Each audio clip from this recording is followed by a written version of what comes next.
Hey guys, David Casey here with Caseyscapes. I'm back. I haven't done any videos in a while. I've had some surgery over this past winter that's kind of put me out real bad. But I am back, and I'm planning on putting out some videos, and I hope you enjoy them and comment and everything else like that.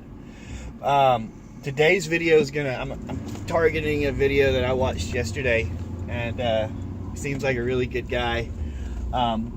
He had some questions about his enclosed trailer.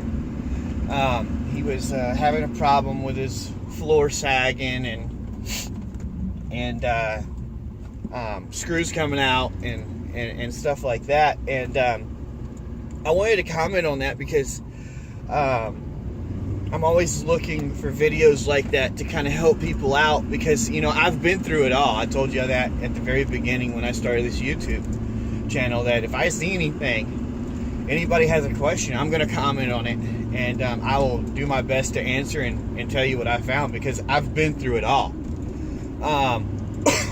Basically, I had the same issues when I used an enclosed trailer, and I've had them all. I mean, I've had 12, 13 enclosed trailers. I've had pretty much all brands out there. I've custom built my trailers to see if it would make a difference, but it didn't. Basically, I went back to an open trailer. I'll tell you the reasons why. I had so many issues with the enclosed trailers. He was having a problem with the floor sagging. Same here. He was having a problem with the screws coming out. I was having the same issue. I was having so many problems. I was so irritated. I was putting more money in maintenance on my trailers than I was putting in maintenance on my mowers.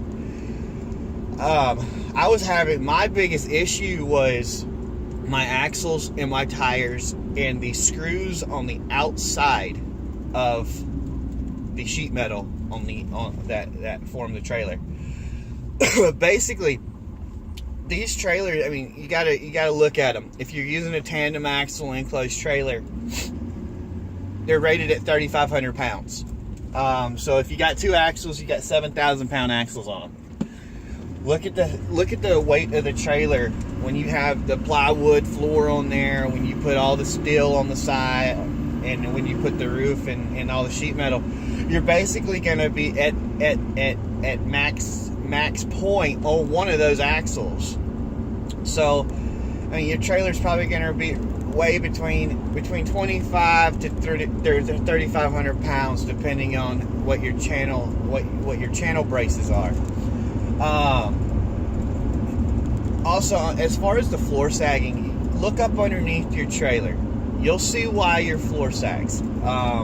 Those channel bars that run diagonal are just not spaced out correctly, in my opinion, and also they're too thin or too weak.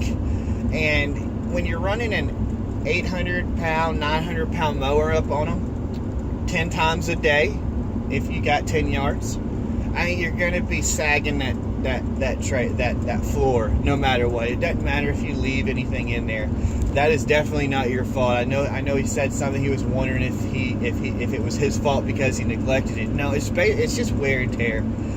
You got a 900 pound mower on there. When you go over bumps, when you go over railroad tracks, you're gonna have that wear and tear side to side, and that's what's going to fork that floor, and that's what's going to lift them bolts up, and that's what's going to pop those floors up. I know Brickman used to have very nice enclosed trailers, but their trailers were so freaking expensive. I think they paid between $12,000 and $15,000 for their trailers. But they had 2x6s on the floor.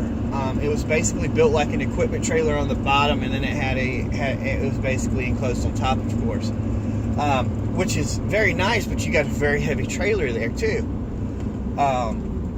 So I mean, in my opinion, I went back to open. Yes, I loved having that security when I was at a yard and I went into the backyard and I didn't have anybody with me. I loved having that security. The downside about it is I was spending probably as much in maintenance as I was if somebody stole my equipment. And hell, I'll be honest with you. If somebody steals my equipment, I'd rather have a brand new piece of equipment than having to fix a trailer. I mean, if you understand what I'm saying there. But I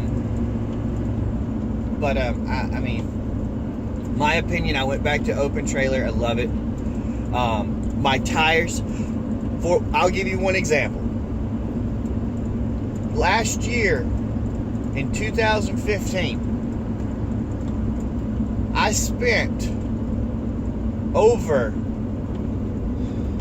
it was, if I remember right, it was $3,600 I spent in tires on my enclosed trailer. $3,600 I spent in tires. I thought I was buying so many tires for this enclosed trailer. I thought my axles were bent or crooked or cockeyed or something. I took it to my trailer shop, had them do the specs on it. Everything was perfectly in line. Nothing was wrong. I was just wearing tires out like crazy on my enclosed trailers. Last year, I went back to my open trailers. I spent a total of $800 in trailers for three open trailers. $3,600 on one trailer in 2015, and I spent a total of $800 when I went back to my open. So, if this makes any sense to you, I mean, please comment. I know I'm kind of rambling on a little bit, and but if you have any other questions, please feel free to comment. Ask me. If I don't answer the comments, I may do a video about it. So, and that may answer your question. So, please subscribe to the channel. David Casey here with Casey Scapes. Thank you.